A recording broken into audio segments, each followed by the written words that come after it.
Vasundhara madam ಅವರೇ, ಈ ಕಾಲೇಜಿನ ಪ್ರಾಂಶುಪಾಲರು ಮತ್ತು ಸಾವಿರಾರು ಜನ ಹೆಣ್ಮಕ್ಳಿಗೆ ಬದುಕನ್ನು ಕಟ್ಟಿಕೊಳ್ಳಲಿಕ್ಕೆ ನಿಂತಿರುವಂಥ ಟೀಮ್ ಲೀಡರ್ ಆಗಿರುವಂಥ ನನ್ನ ಸ್ನೇಹಿತರು ಆಗಿರುವಂಥ ಪ್ರೊಫೆಸರ್ ಚಂದ್ರಯ್ಯ ಸರ್ ಅವರೇ, ನನ್ನ ಸಹಪಾಠಿ ಸಾಹಿತ್ಯ ಪರಿಷತ್ನ ಮಿತ್ರ ಆಗಿರುವಂಥ ಸೊಣ್ಣೆಗೌಡ್ರೆ, ಮಲ್ಲಿಕಾರ್ಜುನ ಅವರೇ, ಹ್ಯೂಮನ್ ಬೀಯಿಂಗ್ ಡಾಮಿನೇಷನ್ ಆಗಬೇಕು ಅನ್ನೋದು ಇದರ ಆಶಯ. ಎಕ್ಸ್ಟ್ರೀಮ್ ಫೆಮಿನಿಸಮ್ಗೆ ಹೋದರೆ ಯುರೋಪಲ್ಲಿ ತುಂಬ ಎಕ್ಸ್ಟ್ರೀಮ್ ಆಗಿ ನಾವು ಮದುವೆನೇ ಮಾಡ್ಕೊಳ್ಳಲ್ಲ, ಮಾಡಿಕೊಂಡ್ರೆ ನಮಗೆ ಮಕ್ಕಳು ಬೇಕಾಗಿಲ್ಲ, ಮಕ್ಕಳು ಬೇಡ ಅಂದರೆ ನಾನು ಹುಟ್ಟುವಾಗಲೇ ನನ್ನ ಸಂತಾನೋತ್ಪತ್ತಿಯ ಒಂದು ಸಿಸ್ಟಮನ್ನೇ ಚೇಂಜ್ ಮಾಡಿಸ್ಕೊಡ್ತೀನಿ, ಈ ಮಟ್ಟಕ್ಕೂ ಕೂಡ ಹೋಯ್ತು. ಅದು ಸಫಲ ಆಗ್ತಾ ಇದೆ. ನೀವಿನ್ನೂ ಹುಟ್ಟೇ ಇರಲಿಲ್ಲ, ನೀವು ಹುಟ್ಟೋದಕ್ಕೆ ಮುಂಚೆ ಈ ಭೂಮಿ ಮೇಲೆ ಫೆಮಿನಿಸ್ಟ್ ಮೂವ್ಮೆಂಟ್ ಇಟ್ಕೊಂಡು ಗಾಂಧಿಯವರು ಕೂಡ ಮಹಿಳೆಯರಾಗಿದ್ರು, ಹೆಚ್ಚಿನ ಸಮಯ ಕೂಡ ಅವರೇ ಆಳಿದ್ರು. ಮಹಿಳೆಯರ ಶಕ್ತಿಯನ್ನು ಮಹಿಳೆಯರ ಮುಂದೆ ಹೊಗಳಿಕೆ ಹೇಳಿ ನಾನು ಮುಖಸ್ತುತಿ ಮಾಡಲಿಕ್ಕೆ ಬಯಸೋದಿಲ್ಲ. ಇರೋ ವಾಸ್ತವಾಂಶಗಳನ್ನ ಎರಡು ಪುಟ್ಟದಾಗಿ ಹೇಳಲಿಕ್ಕೆ ಬಯಸ್ತೇನೆ. ಜಗತ್ತಿನಲ್ಲಿ ಮೇಡಮ್ ಕ್ಯೂರಿ ಅವರು ರಸಾಯನಶಾಸ್ತ್ರ, ಭೌತಶಾಸ್ತ್ರ ಎರಡರಲ್ಲೂ ನೋಬೆಲ್ ಪ್ರೈಸ್ ತಗೊಂಡಿದ್ರು. ಇದುವರೆಗೂ ಆ ಸಾಧನೆ ಮಾಡಲಿಕ್ಕೆ ಯಾರ ಕೈಲೂ ಆಗೋದಿಲ್ಲ. ಬಹುಶಃ ನನಗೆ ಗೊತ್ತಿದ್ದ ಮಟ್ಟಿಗೆ ಮುಂದೆ ಯಾರು ಆ ಸಾಧನೆಯನ್ನ ಮಾಡಲಿಕ್ಕೆ ಆಗೋದಿಲ್ಲ ಅಂತೇಳಿ ಹೇಳ್ತಾ, ಕೆಲವರು ಮಹಿಳೆಯರು ಪುರುಷರ ಬಗ್ಗೆ ಒಂದು ವಿರೋಧಾಭಾಸವಾಗಿ ಮಾತಾಡ್ತಾ ಇರ್ತಾರೆ. ನಮ್ಮ ಪುರುಷರು ಮಹಿಳೆಯರನ್ನ ಮುಂದೆ ಬಿಡೋದಿಲ್ಲ, ನಮಗೆ ಶೋಷಣೆ ಮಾಡ್ತಾರೆ, ಈ ರೀತಿ ಕೆಲವು ಮಹಿಳೆಯರು ಮಾತಾಡ್ತಾರೆ. ಅವರಿಗೆ ನನ್ನ ಒಂದು ಮನವಿಯನ್ನ ಇವತ್ತಿನ ಪ್ರಜಾವಾಣಿಯಲ್ಲಿ ಒಬ್ಬ ಮಹಿಳೆಯರೇ ಬರೆದಿದ್ದಾರೆ, ಬಹಳ ಅದ್ಭುತವಾಗಿ ಬರೆದಿದ್ದಾರೆ. ನನಗೆ ಓದುವಾಗ ಬಹಳ ಗಮನಕ್ಕೆ ಬಂತು.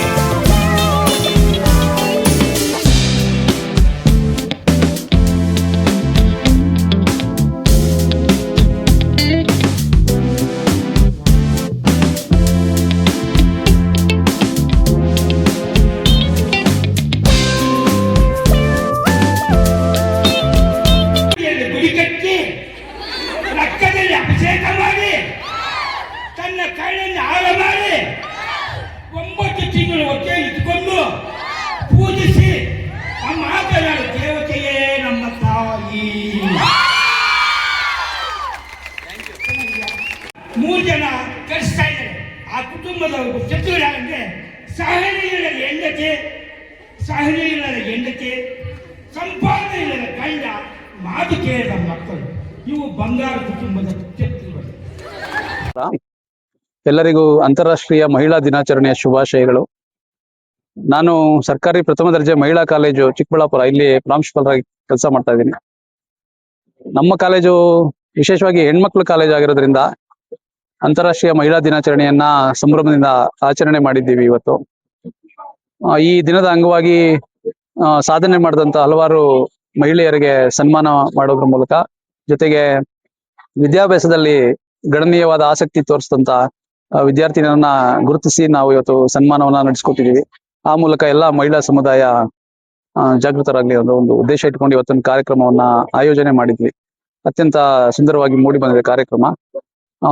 ನಮ್ಮ ಮುಖ್ಯ ಉದ್ದೇಶ ಹೆಣ್ಮಕ್ಳಿಗೆ ಹೆಚ್ಚು ಜಾಗೃತಿ ಬೇಕು ಅಂತ ನಮ್ಮೆಲ್ಲ ಶಿಕ್ಷಕ ಬಳಗ, ಅಧ್ಯಾಪಕ ಬಳಗ, ಬೋಧಕೇತರ ಸಿಬ್ಬಂದಿ ಅಭಿಪ್ರಾಯಪಟ್ಟು ಈ ಕಾರ್ಯಕ್ರಮವನ್ನ ಮಾಡ್ಬೇಕಂತ ಉದ್ದೇಶ ಇಟ್ಕೊಂಡು ಕಾರ್ಯಕ್ರಮವನ್ನು ಮಾಡಿದೀವಿ. ಹೆಣ್ಮಕ್ಳಿಗೆ ಇನ್ನ ಸಮಾಜದ ಕಲ್ಪನೆ ಬರಬೇಕು, ಅವರಲ್ಲಿ ಜಾಗೃತಿ ಮೂಡ್ಬೇಕು ಅನ್ನೋದು ನಮ್ಮ ಈ ಕಾರ್ಯಕ್ರಮದ ಉದ್ದೇಶ ಆಗಿದೆ. ಜೊತೆಗೆ ವಿಶೇಷವಾಗಿ ಹೆಣ್ಮಕ್ಳನ್ನ ಸಮಾಜದ ಮುಂಚೂಣಿಯಲ್ಲಿ ತರೋದಕ್ಕೆ ನಾವೆಲ್ಲ ಸಿಬ್ಬಂದಿ ಬಳಗ ಪ್ರಯತ್ನ ಮಾಡ್ತಿದ್ದೀವಿ. ಈ ನಿಟ್ಟಿನಲ್ಲಿ ಈ ಕಾರ್ಯಕ್ರಮ ಮುಖ್ಯ ಆಗಿದೆ.